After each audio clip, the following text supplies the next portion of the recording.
They did not arrive with thunder, nor did they carve names across the sky. The first Greeks came softly, families of farmers and stone-cutters drifting south at the edge of an older Europe, long before myths found voices, long before the Parthenon lifted marble into light. Around 7000 BCE, they reached the fertile bends of what would be Thessaly. Archaeologists recover charred einkorn kernels, goat bones, and obsidian flakes from Melos, proving that even those earliest huts already tied land and sea together. Their speech is lost. Their gods, if any, left no altars. But post holes and hearths show how they organized space, digging storage pits beneath floors to keep grain dry through wet winters. Villages thickened. At Sesklo and Dimini, stone foundations form concentric rings around a central court, the first hint of communal planning in Europe. Clay figurines of seated women suggest concern for fertility more than divinity. By 5300 BCE potters, there used fast wheels to mass-produce jars with red whorls. Chemical analysis shows identical clay recipes across several households, implying cooperative kilns and shared standards. They still lacked metal, yet their sheep yielded wool fine enough for export, and riverbeds supplied malachite beads traded northward. Obsidian blades found at Sesklo have chemical signatures tracing precisely to the volcanic core of Melos, proving an organized exchange network spanning more than 200 kilometers by sea at a time when most of Europe still traveled on foot. That network moved ideas as readily as material. Flax seeds recovered from Dimini match Levantine strains, suggesting experimental agriculture 5,000 years before scientific breeding. Copper changed priorities. After 4000 BCE, small crucibles appear beside houses. Local ore held arsenic, producing a tougher alloy, an accidental step toward bronze. Early copper smelters relied on pit furnaces lined with clay and fed by goatskin bellows that could raise internal temperatures above 100 degrees Celsius. By 3000 BCE, true bronze flowed. Copper from Laurian mines met tin ferried from Anatolia. Metal axes meant faster land clearing. Surplus grain financed seagoing freight. The Cyclades turned into stepping stones of trade. Marble idols with folded arms, each less than 30 centimeters tall, were placed in island graves and copied hundreds of kilometers away on the mainland, evidence of a shared aesthetic before a shared language. Cycladic sculptors chose the purest white marble and polished it with emery from Naxos, giving the figurines a sheen that led modern looters to mistake them for modernist art until contextual digs in the 1970s fixed their chronology. South of all this, Crete rose like a green ship. Between 2000 and 1450 BCE, Minoan palaces multiplied: Knossos, Phaistos, Mallia, Zakros. They were not forts. Seismic walls of cut limestone supported light-filled halls painted with running water and floating lilies. A system of terracotta pipes, double-walled to resist pressure, carried spring water uphill, one of the world's first closed plumbing networks. Linear. A tablet's inventory oil, honey, saffron, and linen. They even list galapi, probably catfish, showing inland fish farms earlier than those of Egypt. The Minoans built ships, not armies. Clay nodules stamped with double-axe seals recorded shipments, and more than 300 have been catalogued, enough to reconstruct annual distribution cycles of grain and wool. Anchor stones over 100 kilograms recovered from Amnisos imply vessels able to haul 30 tons of cargo, rivaling Egyptian river barges of the same century. Bull leaping is carved on seals, and healed wrist fractures in adolescent skeletons match the stresses of that acrobatic rite. About 1600 BCE, the eruption of Thera hurled ash across the Aegean, damaged crops, and sent tsunamis against Cretan ports. The palaces survived, but their supremacy faltered, opening room for mainland rivals. Those rivals were the Mycenaeans. Around 1600 BCE, mainland nobles imported Minoan artisans to decorate their megarons, yet they carried weapons the islanders rarely forged. Mycenae's Lion Gate blocks weigh 20 tons. Quarry marks reveal organized teams using measured cords, the first evidence of Greek engineering mathematics. Inside a palace, the central hearth measured 8 meters across and vented through a circular oculus. Soot patterns let archaeologists date roof repairs decade by decade. Wall paintings show warriors driving light chariots with 4-spoked wheels, an innovation from Syria. Horse bones in the argolid indicate breeders favored smaller, fast-twitch mares over draft breeds. The Mycenaeans spoke early Greek and wrote Linear B, a script of ledgers rather than lyrics. Tablets from Pylos list 57 bronze spearhead types and ration sheets for rowers. One record assigns half a ton of barley to Ra-Wa-Ke-Ta Lawagetas, leader of the host, evidence of ranked military economy. DNA from shaft grave burials proves elite kin groups. Gold masks and lapis beads confirm far-flung contact.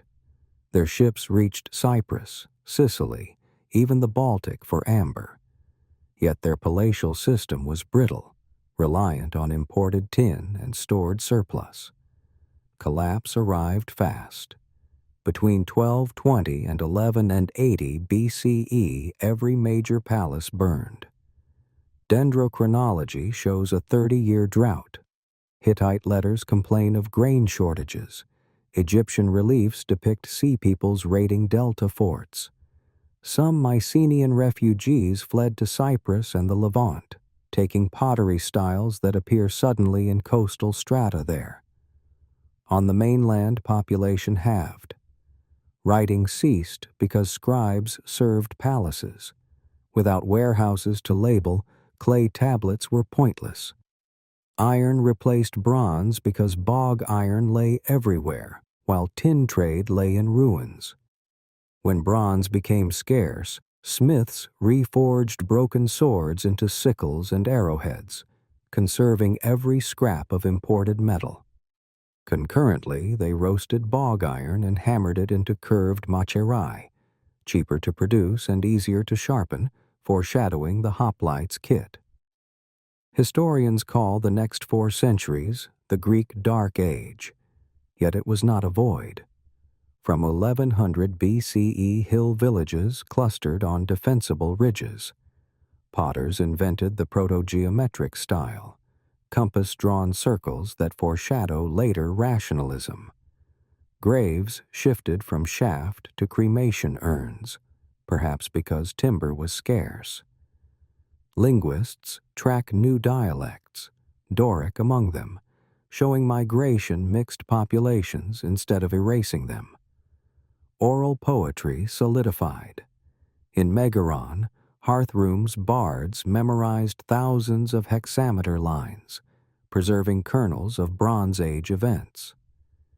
Hittite Wilusa became Homer's Ilios. Boar tusk helmets in the Iliad match ivory fragments from Mycenaean tombs, tiny facts anchoring expanding legend.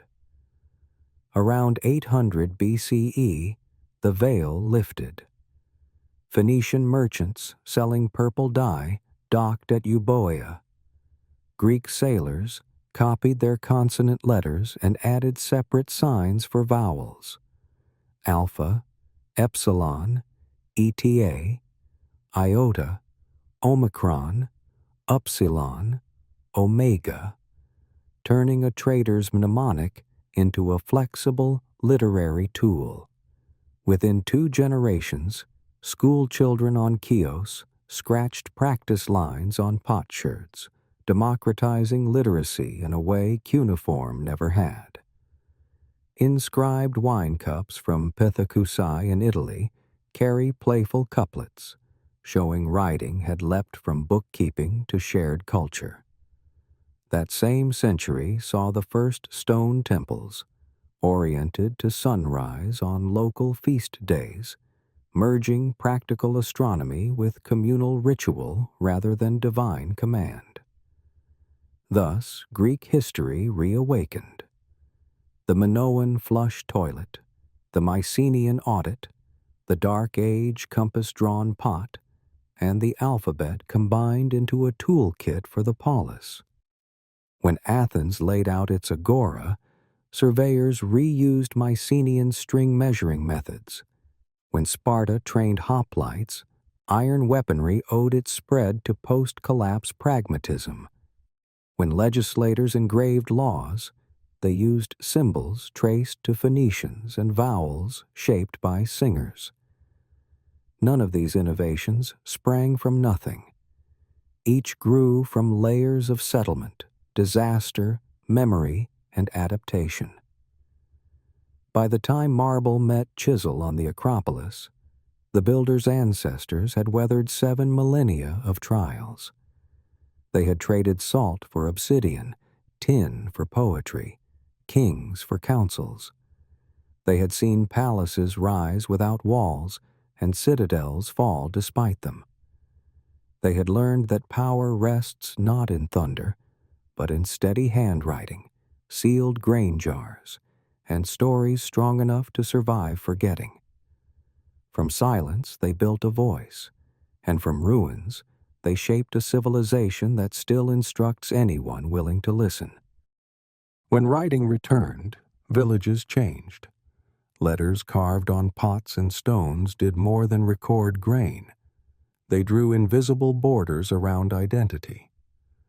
A man who could spell his city's name began to think of himself first as Athenaios or Spartiatis, not simply as a farmer from the plain. Out of hundreds of hill settlements, a new unit of life emerged. The polis, part town, part tribe, part idea. A polis usually formed where 3 needs overlapped. There had to be water reliable through summer drought, land flat enough for an agora, and a hill high enough to be held. Survey every Greek city of the archaic era, and those 3 features repeat like a formula: spring, market, acropolis. On that hilltop, citizens stored cult statues and grain. Below, they bartered fish and figs. Around them rose fields of barley and vines. Population rarely exceeded 10,000, yet even the smallest polis displayed a civic geometry distinct from a village. Streets met at right angles. Drains followed gradients. Stoas framed public space so that argument had an address. Archaeologists at Olynthus revealed one of the earliest grid plans. C. 450 BCE. Houses there share nearly identical footprints: courtyard, 2 rooms, stairwell, kitchen. Uniform plots imply a decision by council or tyrant to treat citizens as units of equal frontage. Earlier at Zagora on Andros, a stone wall surrounds a plateau no bigger than a sports field, but inside stand storage rooms built communally, evidence that defense of grain preceded defense of souls. These architectural facts matter because they show that Greek politics grew from everyday logistics: who got water first, whose goats grazed slopes, which street stayed clear for soldiers. Between 750 and 550 BCE, population pressure and hunger for metals pushed Greeks overseas. They did not call their departures colonization. They called them apoikiai, home away. A mother city selected citizens by lot, swore them to remain loyal, gave them a holy fire from the public hearth, and launched them west or north. Within 2 centuries, Greek dialects rang from Iberia to the Crimea. At Massalia, modern Marseille, wine met Gallic tin. At Naucratis on the Nile, Greek mercenaries guarded Pharaoh's ports. At Posidonia in Italy, massive limestone temples, now called paestum, rose above malaria swamps to advertise Hellenic presence. Each new settlement copied the Polis template: spring, agora, acropolis, but ironed into local needs, proving the model's portability. Trade followed. Isotope studies of copper ingots from shipwrecks show ore shipped from Cyprus to Corinthian workshops, then re-exported as finished cauldrons to Etruscan princes. Attic black figure vases, found by the thousand in Italian graves, carried not only wine, but imagery, heroes, chariots, satyrs, spreading Greek visual grammar alongside alphabetic signs. Coinage appeared first in Lydia around 600 BCE, but within a generation, Aegina struck sea turtle staters of silver, and Athens minted owls whose wide eyes would fund marble and empire. A single Athenian tetradrachm paid 3 days' skilled labor, standardizing wages from Thrace to Egypt and giving merchants a new language of value. Shared land required shared defense. By 700 BCE, bronze had shifted from aristocratic ornament to collective armor. The round shield, aspis, covered a man from chin to knee. Its bronze face weighed up to 8 kilos, but the wooden core kept cost manageable for middling farmers. When linked edge to edge, those shields made a wall. The phalanx looked simple, rose 8 men deep stepping as one, yet it changed politics. Victory relied less on individual duel than on every soldier holding line. A coward broke formation and doomed neighbors. Courage became a civic duty, not a heroic exception. The Kiji vase, c. 650 BCE, paints the earliest known phalanx. Hoplites advanced to flute music, spears leveled over shields. Musicians kept cadence, commanders shouted rhythm. That discipline echoed later in council, where citizens voted shoulder to shoulder. Aristotle would claim the polis exists for the sake of living well, but hoplite drill suggests it also existed to keep property within walls. No polis pushed discipline further than Sparta. Laconia's plains supported few olive groves, yet Sparta possessed an asset rarer than fertile soil: conquered labor. After subduing Messenia, 720 BCE, Spartans bound the native population into helots, state serfs who farmed and surrendered half their crop. Freed from plows, Spartan men devoted lives to war. The agoge began at age 7. Boys drilled barefoot, learned to steal quietly, spoke rarely. Hoplite kit there was crimson cloak, bronze cuirass, twin grooved greaves, and the shorter xiphus sword for pushing through broken lines. The constitution later ascribed to Lycurgus balanced kings, council, and citizen assembly, but the true engine was fear of revolt. Helots outnumbered Spartans 7-1. Archaeology at Menelaean Palace Hill shows annual rites where kings whipped youths at Artemis Orthia's altar, a public reminder that endurance preserved dominance. When Persia invaded Greece in 480 BCE, Sparta led coalition armies not because of numbers. Athens supplied more men, but because decades of drilling produced soldiers other polis trusted to hold center. Across the Aegean, Athens followed a different path. Attica lacked rich valley soil, yet silver veins at Laurion financed ships, and olive oil exported in amphorae bought grain the hills could not grow. Political struggle there concerned how to divide wealth extracted from mines and markets rather than land. Early lawgiver Draco, c. 620 BCE, codified blood feuds into state trials but punished theft with death, prompting revolt.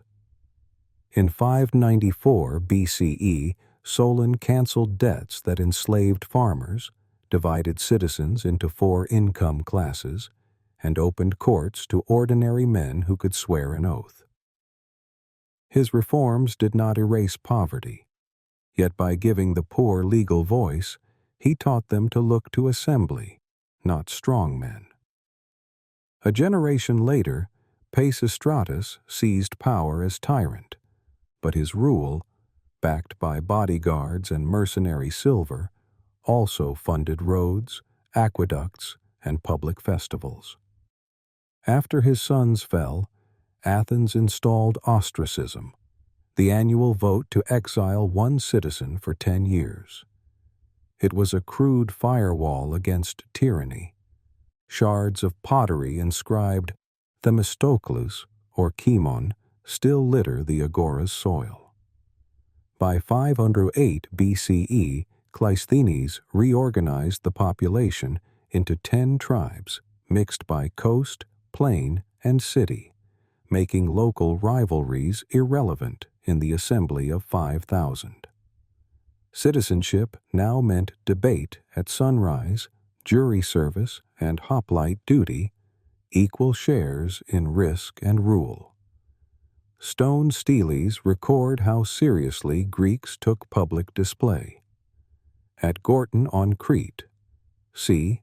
450 BCE, a curved wall bears 6,000 words of civil code. Inheritance rights, slave protection, rape penalties scaled by status.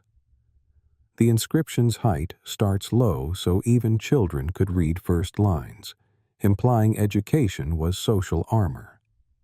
In Athens, decrees cut into recycled marble listed grain shipments from the Black Sea, revealing that by 430 BCE, the city imported 2/3 of its bread. Democracy thus hinged on sea lanes. When Sparta later blockaded Piraeus, famine arrived faster than spears. The theater of Dionysus sat on the south slope of the Acropolis, capacity 17,000. Drama competitions there, funded by rich citizens, blended art and policy. Aeschylus's Persians warned against hubris in victory. Sophocles' Antigone questioned written law versus unwritten conscience. No polis elsewhere used tragedy as civic mirror, yet inscriptions show even remote towns like Priene built stone theaters, suggesting the form traveled on merchant ships alongside grain and myth. Every polis honored deities, but belief served more as social glue than metaphysical certainty.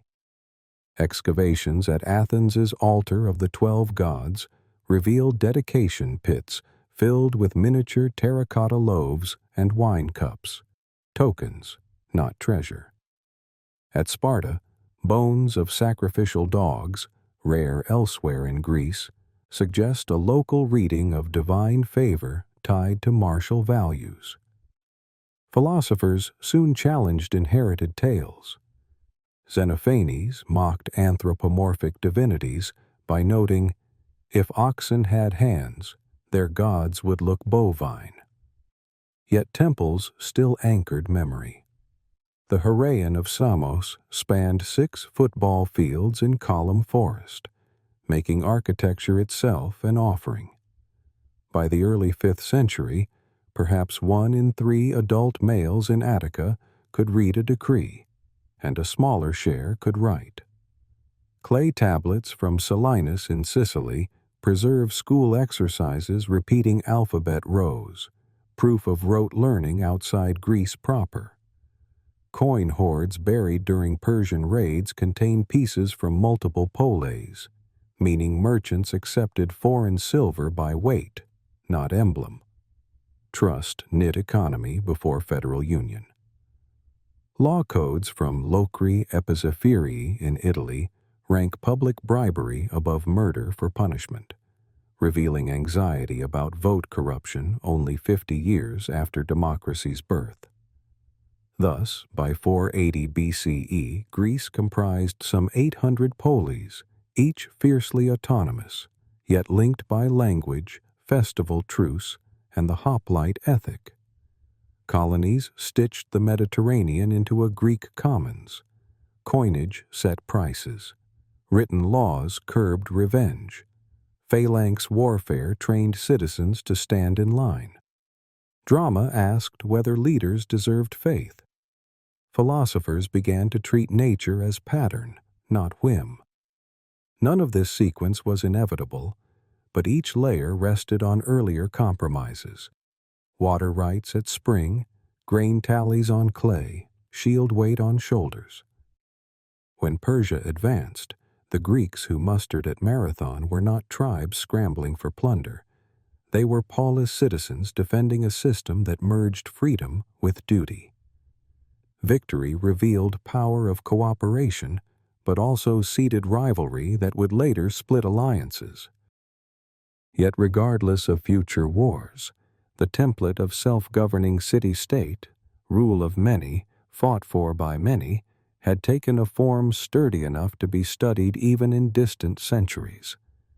From scattered hamlets they had built walls of argument, markets of silver, battle lines of neighbors, and codes etched in stone, fragments of power that, assembled, created the first civic experiment to name itself democracy. They wrote myths but lived through history. The Greeks told stories of gods and heroes, yet when they stepped into the world beyond their coasts, what they encountered were empires, soldiers, traders, and diseases. Around 500 BCE, the polis faced its greatest test, not from within, but from without, from a force so vast it seemed almost unreal. The Persian Empire stretched from the Indus to the Aegean, and when it turned its gaze westward, it found small stone cities by the sea, arguing with each other and building amphoras in the sun. The Greeks saw themselves as free men, governing their own affairs. The Persians saw them as subjects who had simply not yet been counted. When the Ionian Greeks in Asia Minor rebelled against Persian rule around 499 BCE, they appealed to Athens and Eretria for help.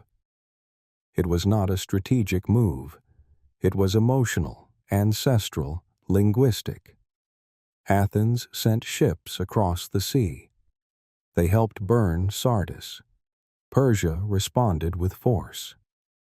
In 490 BCE, Darius launched a fleet to punish Athens, landing at the Bay of Marathon. 10,000 Athenians met 25,000 Persians on flat open ground. No cavalry, no walls, no divine signs. Just 2 lines of men and the weight of what they believed. The Greeks broke into a run, clashed shield to shield, and drove the Persians back to the sea. It was not a miracle. It was a tactic, a formation, a willingness to die together if needed. 10 years later, Xerxes came back with more. A bridge of boats across the Hellespont, a floating army fed by pre-built supply depots, and the largest invasion force Europe had ever seen. Some Greeks submitted. Others debated. At Thermopylae, a narrow pass held by a few thousand soldiers, including 300 Spartans, the Persians broke through only after days of resistance. At Salamis, Athenian ships, rowed by the poorest citizens of the city, tricked the Persian fleet into tight waters and destroyed it piece by piece. Wooden walls, Themistocles had said, not prophecy, but shipbuilding. The Persians retreated. Plataea followed. The land war ended. The Greeks, against all odds, had held. What followed was not peace. It was pride. Athens had found its power not only on the battlefield, but on the waves. The same oars that pushed triremes into combat could push them into trade. In the name of defense, Athens formed the Delian League, an alliance of cities that paid tribute for mutual protection. But soon, those tributes turned into obligations. The League's treasury moved from Delos to the Athenian Acropolis. Marble temples rose, funded by silver from the Laurian mines and gold from League payments. When cities tried to leave the alliance, Athens sent fleets, not to defend, but to remind. It was no longer just a polis. It had become something more complicated, an empire in everything but name. Under Pericles, Athens reached a kind of polished brilliance that no Greek city would match again. Drama, philosophy, sculpture, and law all flourished at once. The Parthenon was built in under 10 years. Socrates walked barefoot through the agora asking men why they believed what they believed. Herodotus wrote about Egypt, Persia, and the shifting nature of power. Sophocles staged Antigone, questioning law and conscience. Phidias sculpted gods that no one believed in literally, but everyone admired for their form. Aspasia hosted salons where policy and poetry met. In the assembly, citizens debated naval policy, grain imports, and ostracisms. Their democracy was partial. Women, slaves, and foreigners could not vote, but it was unlike anything else in the world at that time. And yet, it was also unstable. Athens' wealth rested on an alliance that looked increasingly like coercion, and its culture rested on a belief in its own exceptionality. Sparta, silent and disciplined, watched from the south. Corinth, rich and wary, waited. When Athens imposed trade restrictions and tightened grip over League members, resentment grew. When it attacked allies who tried to secede, it turned defense into dominance. In 431 BCE, after years of tension, war broke out between Athens and Sparta. It would last nearly 30 years. This was not a war of great battles, but of siege, attrition, and disease.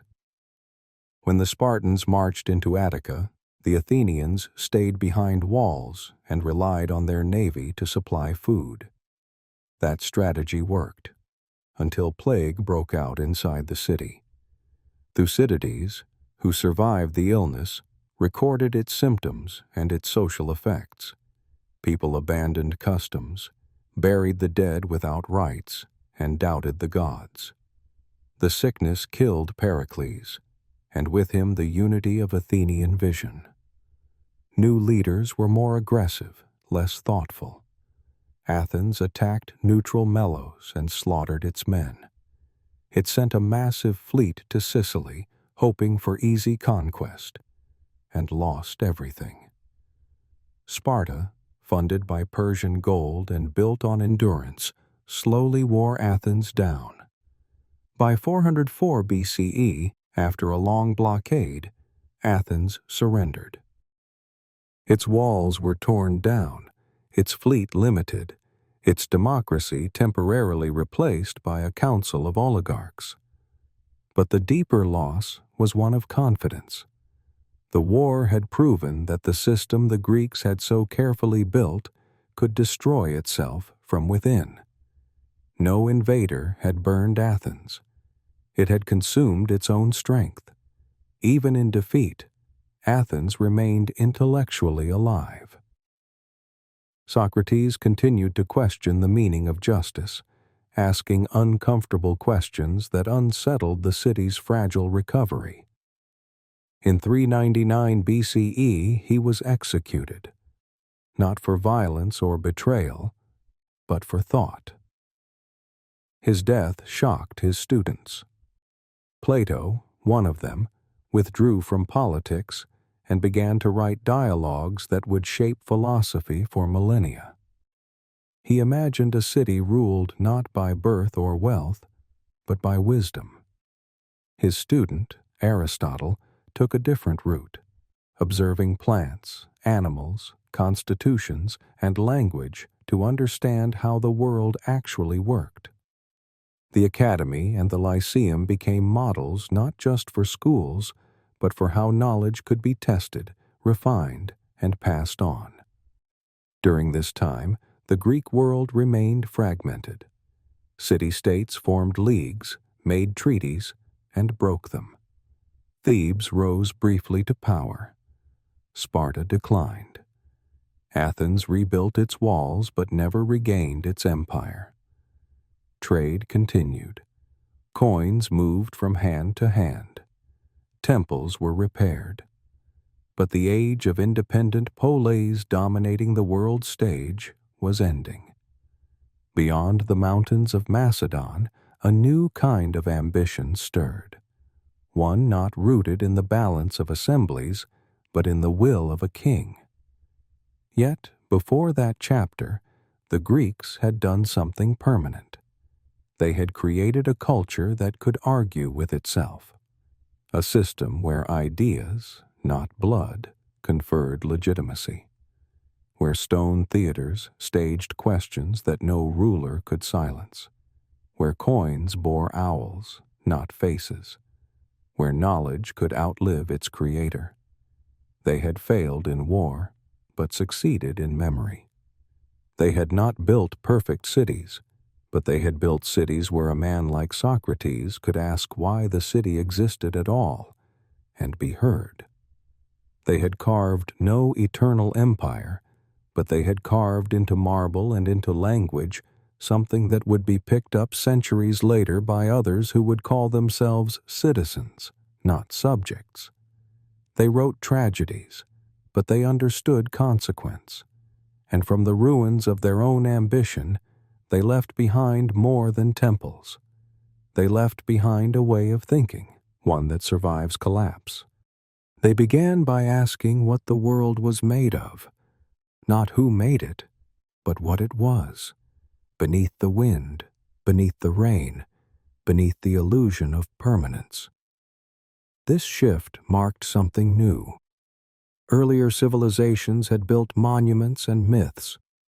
The Greeks, for the first time in history, tried to explain nature without invoking divine will. They looked at the sky and saw not a god's anger, but a pattern. They watched eclipses and tides, not as omens, but as systems. The earliest of them lived in cities that were not yet famous: Miletus, Ephesus, Abdera. But their questions would echo far beyond their coasts. Thales of Miletus, active around 600 BCE, claimed everything came from water, not because of symbolic meaning, but because it explained transformation. He predicted a solar eclipse, measured the height of pyramids using shadow, and suggested that earthquakes were the result of tremors in a vast liquid. His student Anaximander disagreed, proposing a boundless, undefined substance called a pyrrhon as the origin of all. Anaximenes returned to something observable: air, compressed and expanded. These thinkers are often called pre-Socratics, but their concerns were not merely philosophical. They were physical. Meteorology, geology, and cosmology all began in these early Greek minds. Heraclitus of Ephesus watched the world change and said everything flowed. "You cannot step into the same river twice," he wrote, "not because the river changes, but because you do." Parmenides of Elea went the other way. He believed change was illusion, that what is simply is, and all else is deception. His student Zeno created paradoxes to prove motion impossible, forcing others to rethink assumptions. These arguments were not about gods. They were about logic, the invisible thread that could hold reality still long enough to examine. By the 5th century BCE, Athens became the center of this new way of thinking. Wealth from empire had created leisure. Leisure created curiosity. And into that curiosity stepped Socrates. He wrote nothing. We know him through others, mostly through Plato, who turned Socratic memory into dialogue. Socrates wandered the agora, speaking to merchants, poets, soldiers. He claimed to know nothing, and by admitting ignorance, revealed how little others understood. He asked simple questions. What is justice? What is courage? What is piety? Then unraveled the answers with patient contradiction. His method was conversation, but not casual. It was sharpened inquiry, a blade without blood. Athens, reeling from war and plague, grew uneasy with this kind of doubt. When Socrates refused to stop questioning, they charged him with corrupting the youth and impiety. He was sentenced to death in 399 BCE. He accepted it, drank hemlock, spoke until his pulse slowed. His death marked the cost of a city trying to silence its own mirror. But the mirror cracked open something irreversible. Plato responded not with revenge, but with vision. In his academy, founded outside Athens, he taught geometry as a path to clarity. He believed the world of senses was a shadow, and behind it stood a world of forms, ideal, eternal, invisible. The perfect circle existed not in any drawing, but in the mind that conceived it. Justice, beauty, truth, all these, Plato said, were forms, glimpsed imperfectly in daily life, but real in thought. His dialogues preserved dozens of voices, often disagreeing, always returning to questions. They read like drama, but they built a foundation for philosophy that has never been matched. Plato's student, Aristotle, took a different route. Where Plato sought essence, Aristotle sought observation. He studied biology, dissecting marine animals on the shores of Lesbos. He catalogued constitutions, identifying the structures that shaped how cities governed themselves. He wrote on physics, ethics, rhetoric, politics, logic. His method was empirical, methodical, insistent on the world as it is, not as it ought to be. In his Nicomachean Ethics, he described virtue not as rule-following, but as habit, something cultivated through practice, aiming for the mean between extremes. Courage is not fearlessness or recklessness, but the right action at the right time in the right way. These thinkers were not isolated. They taught in gymnasia, debated in symposia, walked the shaded perimeters of colonnades. They lived in a city with running water, public debate, book-copying slaves, and astronomers tracking the planets. The material conditions allowed something rare: generations of thinkers who could question everything without starting over each time. Each new voice began where the last had left off. Pythagoras, a mystic from Samos, blended mathematics with metaphysics. He believed numbers had power, and his followers practiced ritual purity alongside geometry. But from this strange mixture came the theorem that every student still learns: a squared plus b squared equals c squared. His school measured harmony in lyre strings, showing how ratios made music, and by extension, revealed order in the cosmos. Democritus proposed atoms, invisible particles moving through void, combining to form everything. This was not intuition. It was an attempt to explain change without mystery. Leucippus, his teacher, argued that the universe operated by necessity, not divine intervention. The gods, in these philosophies, became irrelevant. The world worked on its own. By the time of Aristotle's death in 322 BCE, Greek thought had stretched from ethics to astronomy, from medicine to metaphysics. Knowledge had become something one could pursue not for ritual, not for status, but for its own sake. The Greeks had created a tradition that did not end with revelation, but began with doubt. Not all philosophers were ivory tower thinkers. Diogenes lived in a barrel, mocked convention, and defied wealth. When Alexander the Great visited him and asked if there was anything he could do, Diogenes simply replied, "Yes, stand out of my sunlight." His philosophy, cynicism, rejected comfort and praised freedom.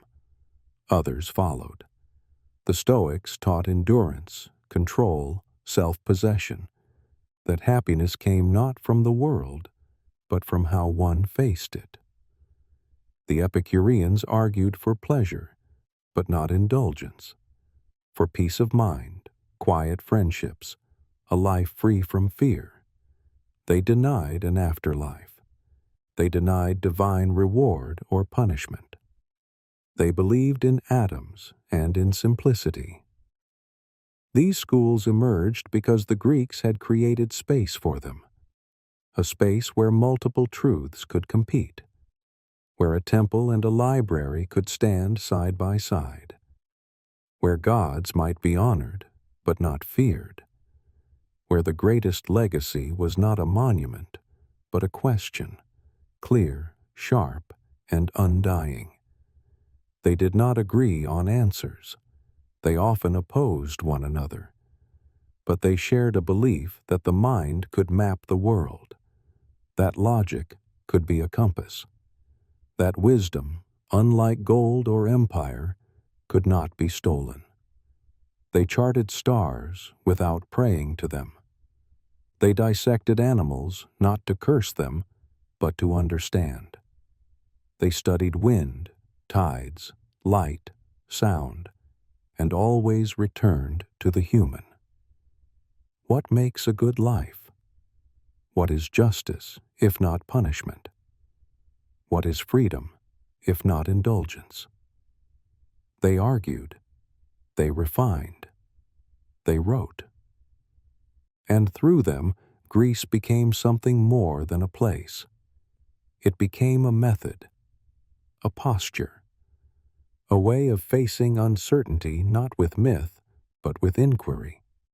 They built in stone not to impress the heavens, but to shape the earth. Greek architecture did not aim to overwhelm. It aimed to clarify.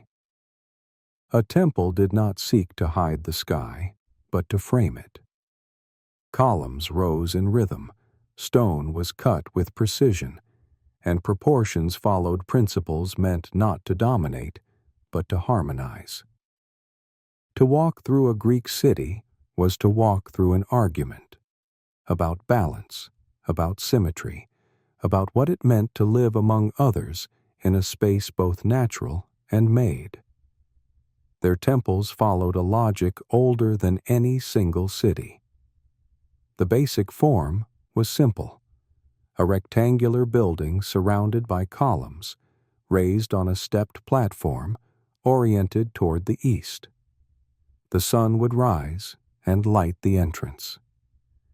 This alignment was not mystical. It was mathematical. The Doric order, with its fluted columns and plain capitals, developed first in the western regions of Greece. The Ionic, more slender and ornate, came from the east. Later, the Corinthian added detail, acanthus leaves curling from capitals, but the goal remained the same: order through proportion. At Paestum in southern Italy, the ruins of 3 Doric temples still stand. The Temple of Hera, built around 550 BCE, is massive and low. Its columns seem heavy, its lines thick. Later temples refined the style, introducing slight inward curves to correct optical illusion, tilting corner columns, thickening outer walls. These refinements were subtle, almost invisible, but they mattered. The Greeks built for the eye, not the blueprint. They understood that humans see through motion, that a straight line can look bent, that balance must be adjusted to appear balanced. Nowhere was this more perfected than on the Athenian Acropolis. After the Persian invasion, much of the old city lay in ruins. In the mid-5th century BCE, under Pericles, Athens rebuilt, not as it was, but as it imagined itself to be. The Parthenon rose on the highest ground. Dedicated to Athena, guardian of the city, it was built entirely in marble, 22,000 tons, quarried from Mount Pentelicus. The architect Iktinos, working with the sculptor Phidias, designed the structure to be both functional and symbolic. The ratio of length to width was 9:4. Columns tilted inward by fractions of degrees. The platform bowed gently in the center to counteract optical flattening. Even the spacing between columns varied, adjusted to preserve visual rhythm. Inside, a colossal statue of Athena stood, not for worship, but for statement. She wore armor, held Nike, the figure of victory. Her shield bore scenes of war and triumph. Around her, the inner frieze ran 160 meters, carved in low relief, showing a civic procession, not divine myths, but Athenians themselves, walking in order, bearing gifts, representing a society confident in its own shape. The outer metopes showed mythic battles: Lapiths versus centaurs, Greeks versus Amazons. But these were metaphors. The real subject was form overcoming chaos. Sculpture followed similar paths. Early Greek statues, the kuroi, were stiff, front-facing, arms locked at the sides. Modeled after Egyptian forms, they stood still, symmetrical, expressionless. But over time, movement crept in. Knees bent, hips shifted, muscles curved under skin. The Critios boy, from around 480 BCE, shows a young man with one leg relaxed, his weight shifted subtly, his gaze turned slightly to the side. It was not just a statue. It was an observation of anatomy, of balance, of how people actually stood. By the time of Polykleitos, sculpture had become a science of ratios. He wrote a treatise, now lost, called the Canon, a set of rules for ideal human form. His Doryphoros, the spear-bearer, is not a portrait, but a system. Each body part relates to the next by proportion. The result is neither overly muscular nor underformed. It is a body in poised motion, about to shift, never frozen. Greek sculpture aimed not for realism, but for something just past it, an ideal based on careful observation and abstract reasoning. Marble was not the only medium. Bronze allowed poses that marble could not support: extended limbs, raised arms, dynamic action. Many bronze originals have been lost, melted down in later centuries, but Roman copies preserve their forms. The Rhaic warriors, pulled from the sea off Italy, show detailed veins, hair, even inlaid eyes, a realism that served not naturalism, but presence. These statues were meant to occupy space, not as symbols, but as near beings. Architecture and sculpture did not exist separately. In sanctuaries like Olympia and Delphi, buildings and statues worked together. Columns framed statues. Statues mirrored bodies. Pediments told stories, but always within space, always scaled to fit the viewer. Even color mattered. Greek temples were painted, not the sterile white of later imagination, but vivid reds, blues, and golds. The Parthenon's sculptures were once painted, so were inscriptions. The goal was not simplicity, it was clarity, and clarity sometimes meant color. Beyond temples and statues, the Greeks applied geometry to daily life. In agora, the open public markets, buildings were arranged to guide movement. Stoas, long covered walkways, offered shade, space for merchants, and places for conversation. In cities like Priene, street grids followed rational design, with right angles, sewage drains, and zoning. Houses clustered inward, protecting courtyards from dust and heat. Even the smallest structures reflected a logic of placement, where light entered, where wind passed, where noise settled. Theaters were cut into hillsides, semicircular and steep. The theater of Epidaurus, still functional today, holds 14,000 people and delivers perfect acoustics from stage to top row. No magic, just understanding. The circle focused sound. The stone reflected it. Actors wore masks not only for expression, but to project their voice. Drama was part ritual, part architecture, part civic education. The Greeks also crafted objects with the same care they gave buildings. Pottery, black figure and red figure, tells us as much about their life as their temples do. Scenes of myth, yes, but also of work, of love, of play. Athenian vases show athletes stretching, women at home, warriors departing. The symmetry of the vessel matched the balance of the scene. The potter and the painter worked in tandem. A single mistake in firing ruined the whole piece.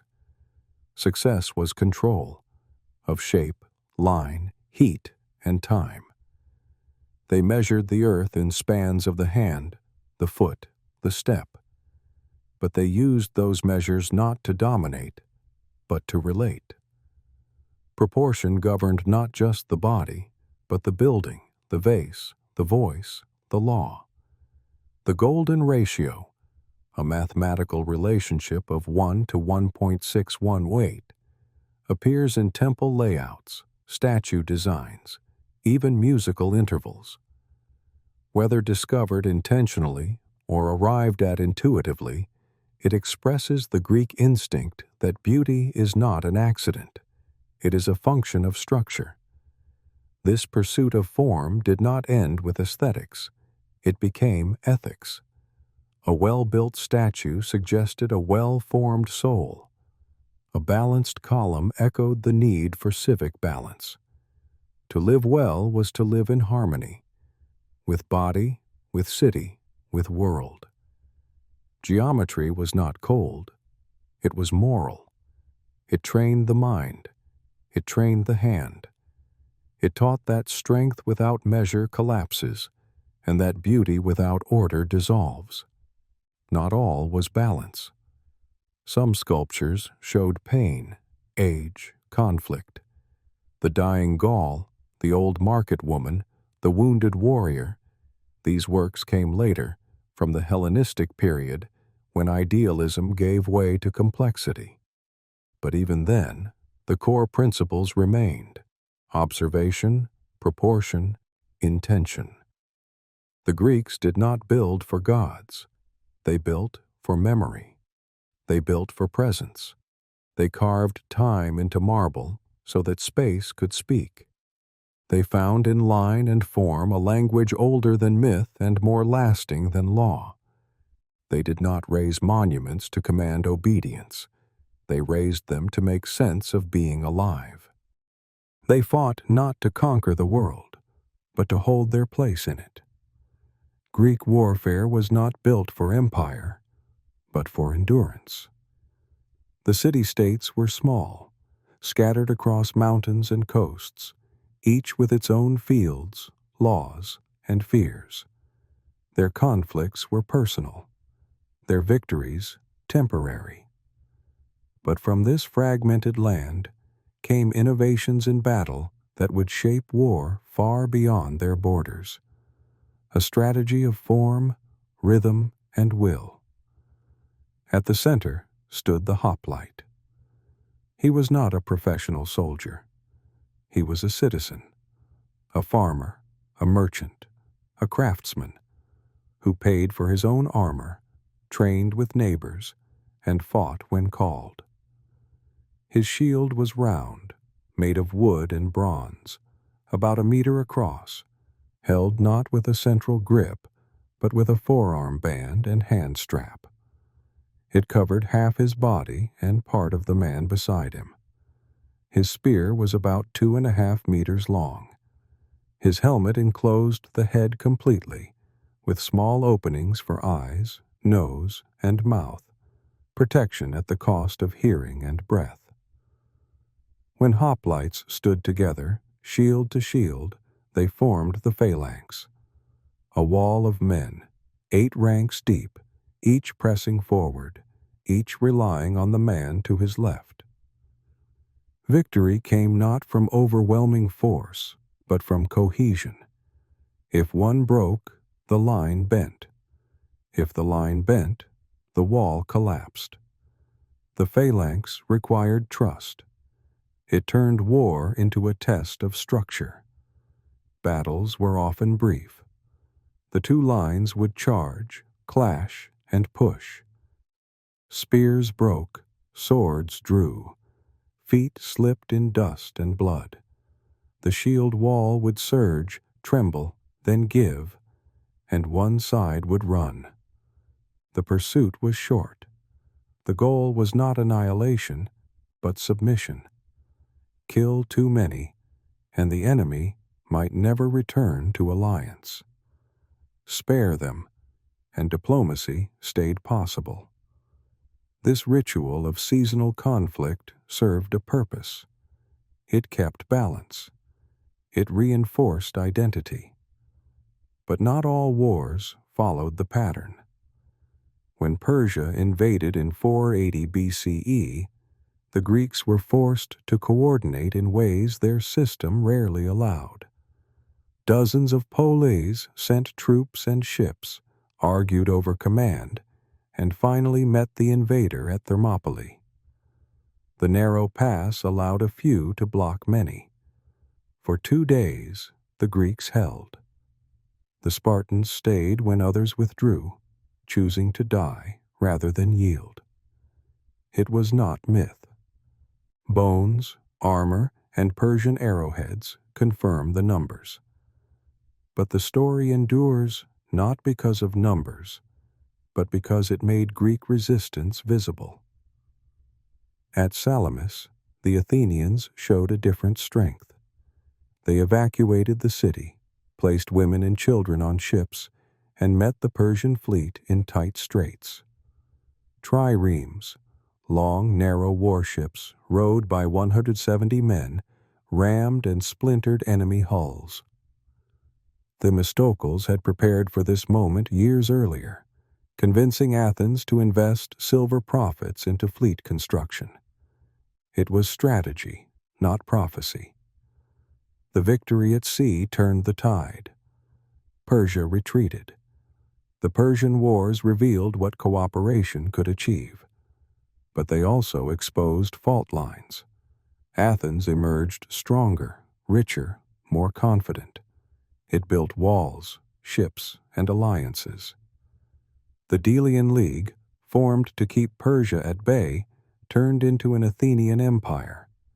Member cities paid tribute, surrendered autonomy, followed Athenian leadership. Sparta, inward and cautious, watched with suspicion. Corinth, wealthy and proud, grew resentful. The balance shifted. Competition hardened into hostility. In 431 BCE, war broke out between Athens and Sparta. It would last 27 years, longer than a generation. The Peloponnesian War was not a single campaign. It was sieges, plagues, betrayals, blockades, and policy failures. It was fought not just in fields, but in assemblies, harbors, and distant colonies. Athens, behind its walls, relied on naval power. Sparta, dominant on land, ravaged the Attic countryside. But the Athenian fleet could resupply the city until plague broke out. Thucydides, who lived through the disease, described it with medical precision: sudden fever, red eyes, bleeding throats, death within days. The social order broke down. Funerals became hurried. Law dissolved into survival. Leaders rose and fell. Pericles died early in the war. Cleon pushed aggression. Nicias sued for peace. Alcibiades shifted loyalties. In 415 BCE, Athens launched an ambitious expedition to Sicily. Over 30,000 men, hundreds of ships. It ended in disaster. The fleet was destroyed. The survivors enslaved. Back home, panic set in. Sparta allied with Persia. With Persian gold, they built a fleet. Athens faced blockade, internal strife, food shortage. In 404 BCE, it surrendered. Its walls were torn down, its fleet reduced, its democracy briefly replaced by oligarchs known as the 30 Tyrants. The system had devoured itself. War did not end. The following decades saw shifting alliances, short-lived hegemony, and constant strain. Thebes rose briefly, defeating Sparta at Leuctra in 371 BCE with a new tactic, the oblique formation. Instead of a uniform front, they stacked strength on one side, striking hardest at the Spartan elite. It worked. Sparta, undefeated for centuries, broke. Greek warfare became more technical. Light infantry, peltasts with javelins, replaced some of the rigid phalanx roles. Cavalry gained importance in open terrain. Siege engines emerged, battering rams, torsion catapults, towers on wheels. Cities strengthened walls. Fortification became an art. But strategy remained local. No city could unite Greece by consent. Amid this turbulence, new leaders appeared not from Athens, Sparta, or Thebes, but from the north. Macedon had long been seen as a rougher land, with kings rather than councils, villages rather than polis. But under Philip II, it changed. He reorganized the army, introduced the sarissa, a pike twice as long as the traditional Greek spear. His phalanx was deeper, more flexible, backed by cavalry and coordinated by signals. It was a military system, not a seasonal militia. Philip conquered city after city, not by massacre, but by siege and diplomacy. After defeating a combined Theban and Athenian army at Chaeronea in 338 BCE, he controlled Greece. He planned to invade Persia, but was assassinated before he could. His son, Alexander, would carry out the vision. By then, Greek warfare had transformed from local defense to global expansion. But even in the age before empire, the Greeks had left a record of how war was debated, prepared, and regretted. They staged plays where veterans wept. They buried the dead with inscriptions that named not gods, but duties. They painted vases with warriors departing, never certain of return. They developed tactics, logistics, formations. But they also developed doubt. They asked if war could be just, if violence could be honorable, if courage could be taught. They knew the cost. They fought not to conquer all, but to hold their place in a world that never stopped shifting. And from shield walls and ruined fields, they left behind not only weapons, but questions. He was born in a palace, but raised in a kingdom still seen as half Greek, half foreign. Macedon lay on the edge of the classical world, a land of horsemen and hill tribes, of kings with drinking cups in one hand and iron in the other. The southern cities called them uncivilized. But while Athens debated policy and Sparta remembered past glory, Macedon trained. Philip II, the father, took a fractured army and made it a machine. He created a new phalanx, not of citizen farmers, but of full-time state-supplied soldiers. They carried pikes nearly 5 meters long, the sarissa, planted deep and aimed forward. Shields were smaller, armor lighter. What mattered was reach, formation, and timing. Behind the phalanx, Philip placed cavalry, engineers, skirmishers. His army became a living structure, able to adapt, to turn, to wait, to strike. He reformed more than tactics. He centralized administration, issued currency, built roads, and married for alliances. City by city, he brought Greece under his control, sometimes by siege, sometimes by negotiation, sometimes by the unspoken threat of force. In 338 BCE, at the Battle of Chaeronea, he faced a coalition of Athens and Thebes. His son, then just 18, led the cavalry that broke the Theban line. Afterward, Philip treated Athens gently, knowing that force alone could not hold what ideas had once united. He planned an invasion of Persia, the empire that had once burned Athens and failed at Salamis. But in 336 BCE, Philip was assassinated. The court unraveled. Rivals moved quickly. And then Alexander stepped forward. He was 20. He had studied under Aristotle. He had read Homer, ridden horses at speed, fought in real battles, and watched power pass from hand to hand. He moved fast, executed potential claimants, secured Macedon, quelled rebellions, marched south. At Thebes, he faced resistance. The city defied him. He destroyed it. The walls were pulled down, the buildings razed, thousands enslaved. Only temples and the house of a poet were spared. It was a message. No more division. Greece would march with him, or not at all. In 334 BCE, Alexander crossed the Hellespont with about 40,000 men. He brought engineers, surveyors, scientists, and scribes. His army was Macedonian at the core, but included Greeks, Thracians, archers from Crete, horsemen from Thessaly. He faced the Persian satraps at the river Granicus and won. It was the first of many victories. He moved down the coast, capturing cities, securing supply lines. At Issus, he faced Darius III, the Persian king. Darius fled.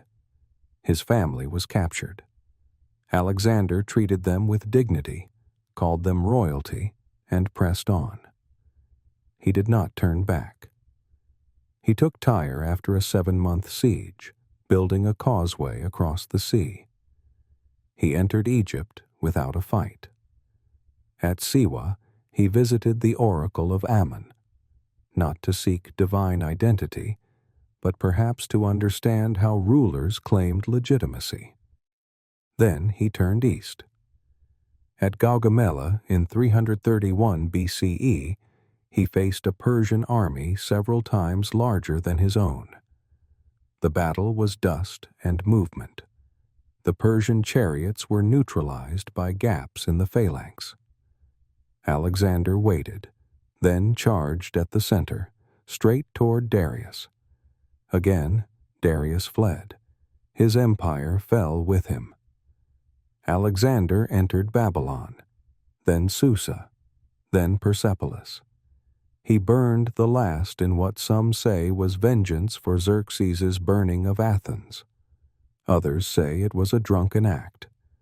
Either way, the fire spread. The old palace blackened. The Persian world ended. But Alexander did not stop. He pursued Darius into the east, found him murdered by his own men, and executed the killers. Then he marched deeper, into lands no Greek had mapped, into Bactria, into Sogdiana, into mountains and deserts where language broke and resistance became guerrilla. He married Roxana, a local noblewoman. He adopted Persian dress, promoted Eastern commanders, trained local troops in Greek formation. His men grew restless. They had followed him thousands of kilometers. Many wanted to return, but Alexander kept moving. In 327 BCE, he invaded India, faced Polis at the Hydaspes River. The Indian king brought elephants, creatures the Greeks had never seen in battle. Alexander adjusted, split his forces, crossed the river in rain and surprise. Won, spared Polis, gained respect. But his men had reached the edge. When he planned to push east, they refused.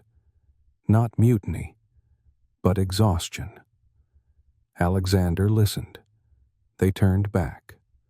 The return was brutal.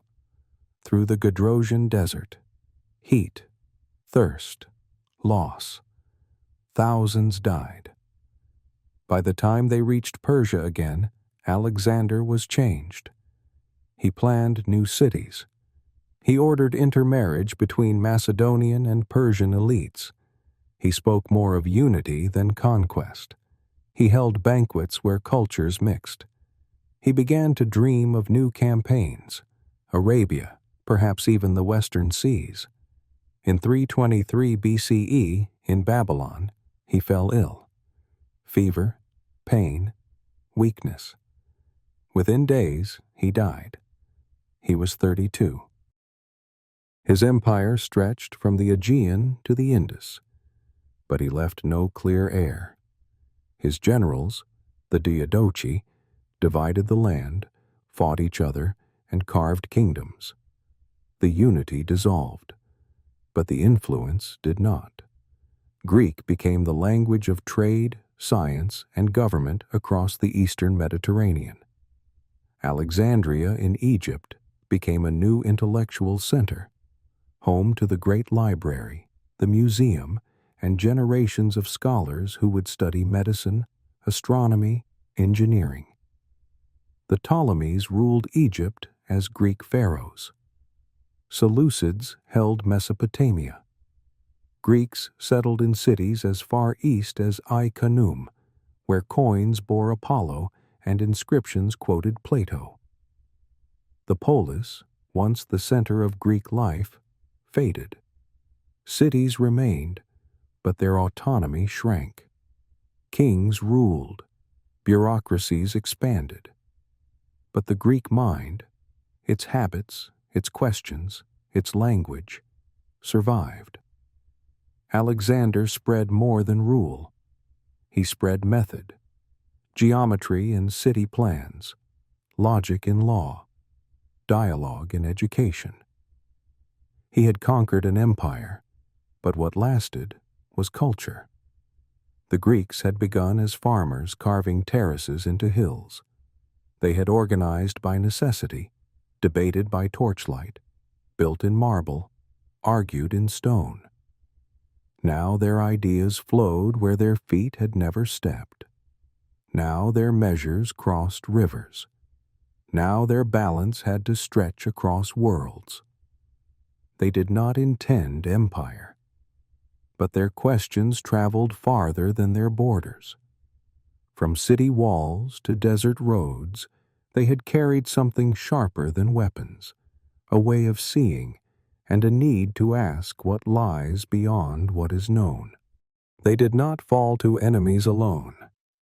The Greeks, perhaps more than any people of their time, knew how to fracture from within. Their cities were not made for empire. They were made for independence. And when independence rubbed against ambition, conflict followed. What Alexander had conquered with armies, his successors tore apart with oaths, alliances, and quiet knives. After his death in 323 BCE, the empire had no center, no chosen heir, only an unborn child and a half-brother unfit to rule. His generals, men who had fought beside him for a decade, became kings in all but name. They took provinces as prizes: Ptolemy in Egypt, Seleucus in Mesopotamia, Antigonus in Asia Minor, Cassander in Macedon. At first, they pretended unity. They spoke of guardianship. They honored Alexander's memory. But soon, the fiction dissolved. Wars broke out, not once, but in waves. The successor wars lasted decades, crossing continents, redrawing maps. Cities were seized, freed, rebuilt, besieged. Alliances shifted with the season. Antigonus declared himself king. Others followed. In 281 BCE, Seleucus had him killed. His son, Demetrius, once known as the besieger of cities, was captured and imprisoned. There was no single empire anymore. There were many kingdoms, each speaking Greek, each claiming legacy, none trusting the others. Meanwhile, the old Polis tried to adapt. Athens remained proud, but diminished. Sparta clung to tradition. Thebes had been rebuilt, but never recovered. New powers emerged, not city-states, but leagues. The Aetolian League, the Achaean League, federations of polis seeking strength in unity. But even these carried old habits: rivalry, ambition, fear of betrayal. Greece had entered an age where politics spoke in the voice of diplomacy, but held a dagger beneath the table. Inside these cities, intrigue lived not in palaces, but in assemblies and courts. Politicians rose with promises and fell by votes. Orators swayed crowds. Strategoi, elected generals, led campaigns, but also factions. The boundary between soldier and statesman blurred. In Athens, Demosthenes had once warned of Macedonian influence, his speeches clear, urgent, and ignored.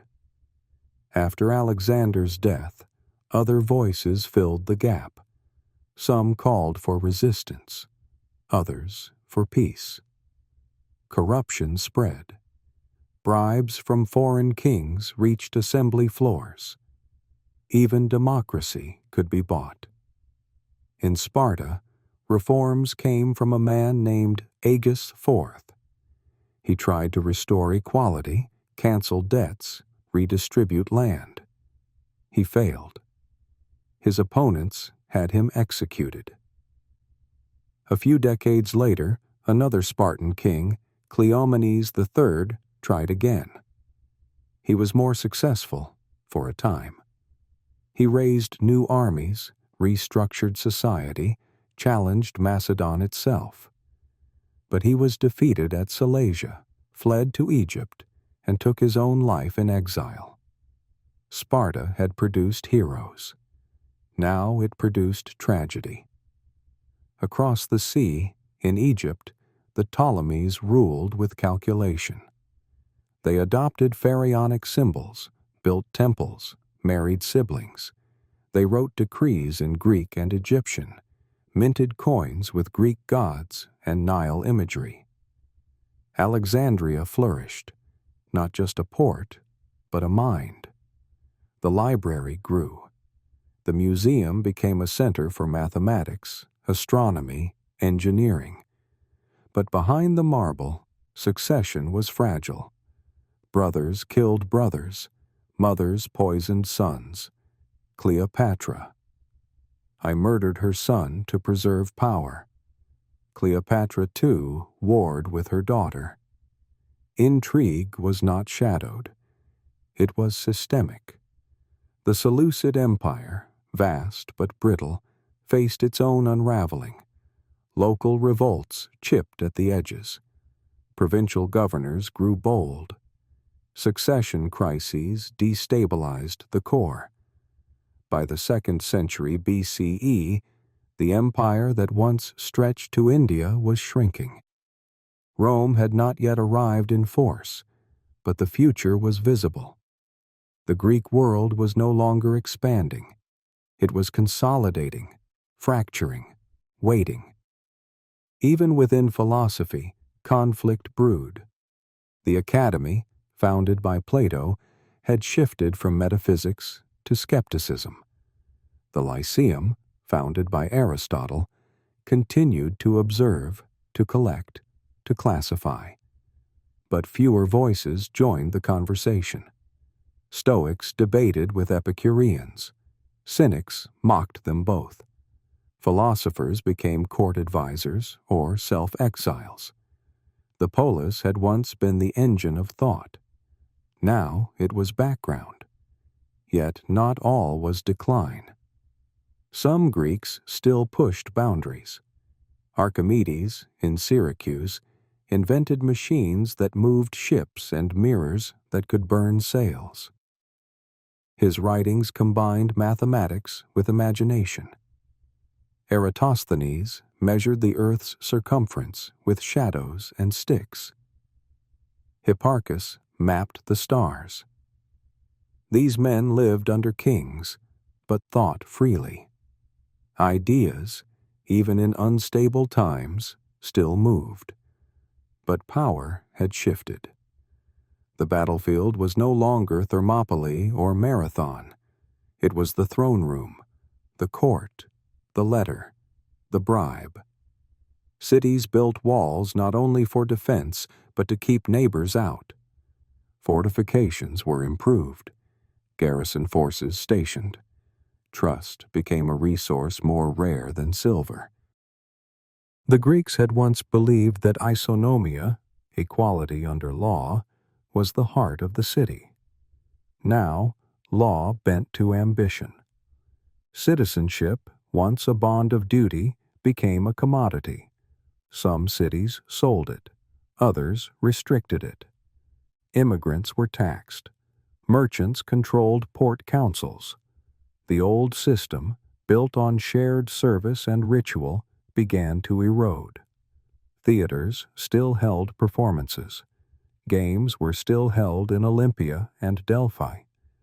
But even these became stages for politics. Victors dedicated statues not to the gods, but to themselves. Inscriptions lengthened, naming titles, ancestors, sponsors. Glory had once belonged to the city. Now it belonged to the individual. And still, they remembered. In speeches, they quoted Pericles. In sculpture, they copied the works of Phidias. In laws, they cited Solon. The golden past was never far, but it was unreachable. They had seen what power did to friendships, to federations, to families. They had watched cities rise and fall in a generation. They knew that ambition needed no enemy to fail. In the end, the Greeks did not fall all at once. They did not vanish. They transformed, slowly, reluctantly, irreversibly. What had been a world of city-states became a world of kingdoms. What had been argued by citizens became decided by courts. What had been public became private. They had invented politics and learned its cost. They had trusted law and seen it twisted. They had honored reason and watched it drowned in ambition. But even in betrayal, they recorded. Even in failure, they remembered. They had made a habit of inquiry, and even when power betrayed them, that habit endured.